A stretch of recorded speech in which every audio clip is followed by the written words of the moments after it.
Go on, you What's can do your one. apology? I haven't got one. Why haven't you got an apology? I don't know. Have you got an apology? I have many apologies. Go on then, bust one out. I'm really, really sorry I didn't finish my RS course back on time. That was a bit mean of me. So have you got an apology? I'm sorry for lying to my boss, saying that I had a car crash because I was 20 minutes late. I didn't tell you about that, did I? Oh, God. That's the end of our apologies.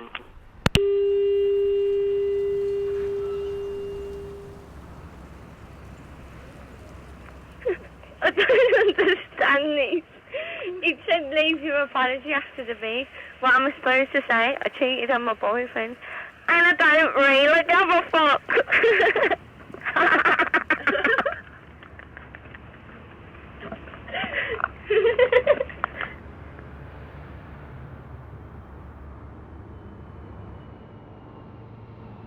Yeah, I get kind of, frustrated with my day-to-day life, and I kind of take it out on my girlfriend a bit, and, it's not right, really. And, much as I apologise to her, she's a nice girl, and, she loves me and stuff, and I love her, and she don't really deserve it. So, I feel bad about that a lot, but I suppose I've got, I don't know, male pride and stuff. I don't know, I just keep doing it.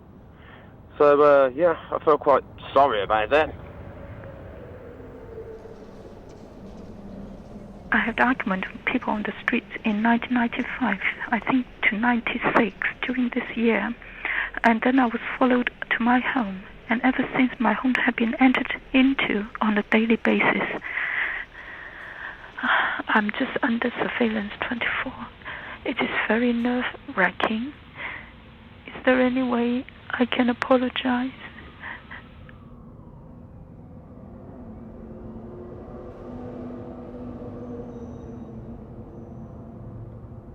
I took somebody's £10 from the cash machine. The person wasn't there when I found it, but later on the person returned and said, he left £10 there, and I still didn't give it back to him. I hate myself for it.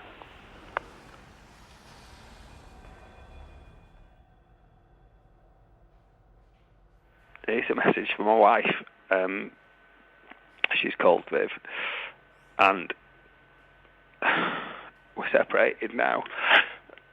And today I found out she's going to be moving miles away from me. And I wish I'd had the ball to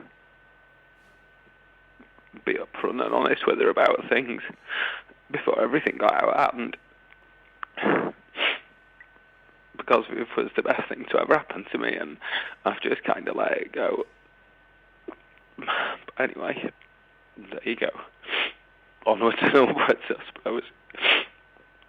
Okay, bye.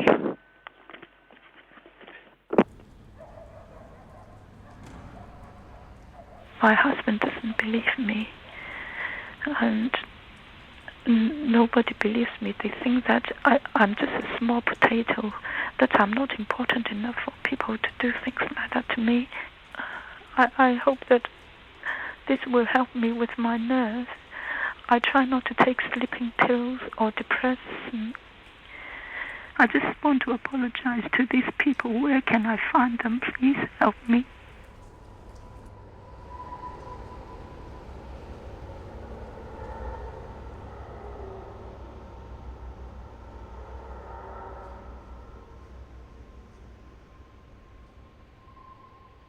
I'm really sorry, Reverend Peel, for causing all the bad feeling. If I'd said sorry and fessed up to having dyspraxia, it wouldn't have caused all the trouble that it's got and caused if I'd just told you at the beginning, look, I've got special needs. Instead of trying to be something I wasn't. I was just trying to be clever, I really was. I was just trying to be clever. I should have come to you and said, look, I've got these difficulties. I've got a bad working memory. I'm a little bit slow. I've got the IQ of a toffee apple. We could have... And instead, I wouldn't have made you so angry, would I? I'm so sorry! I am so sorry! You can call me a dyspraxic dummy if you like. You can call me a stupid fool, a big clumsy idiot. But I am so sorry.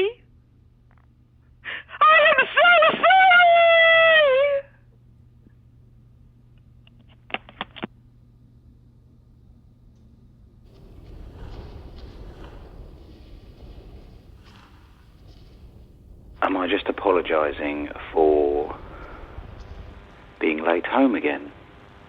It's 10 to 11. 2 nights in a row I'm late home.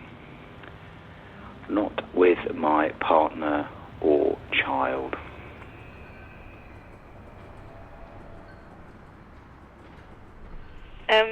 I feel really guilty for stealing money out of my 7-year-old sister's purse to buy cannabis. I'm sorry for ringing this fucking number.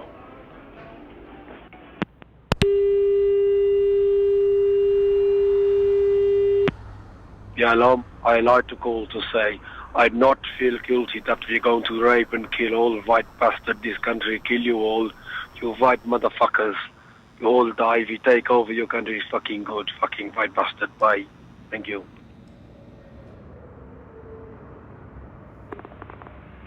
Hello. Well, I'd like to apologise actually to my wife of an incident that's happened over 30 years ago. Now my wife, well, my girlfriend at the time, she had to go into hospital for a few days. Now her mother, she came across to look after my wife.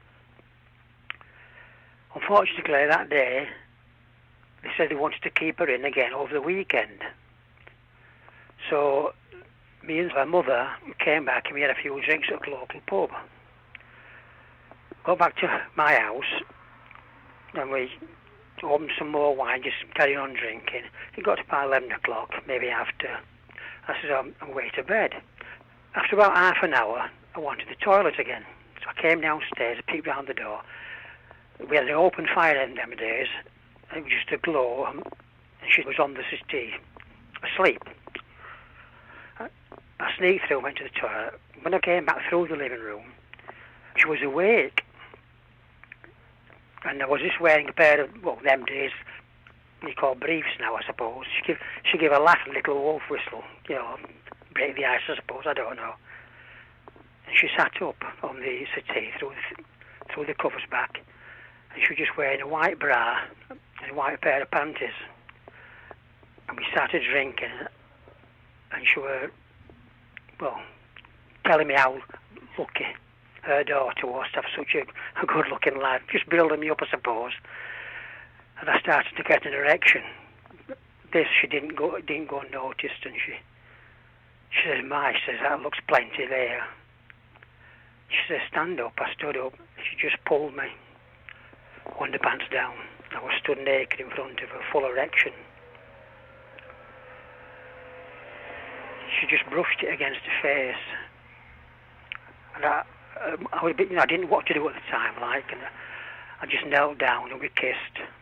I removed her bra, started kissing her breasts, and one link led to another. So we were both naked and we made love in front of the carpet. And I'm sorry to say, but we did it about 4 times that weekend. And my wife's never found out.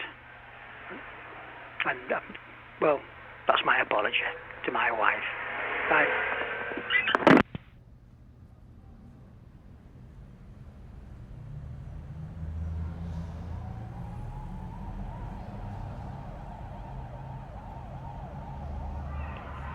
No, it's an apology, I mean. No, I'm not apologising for fuck all. I'd have reached the referee, but fuck off.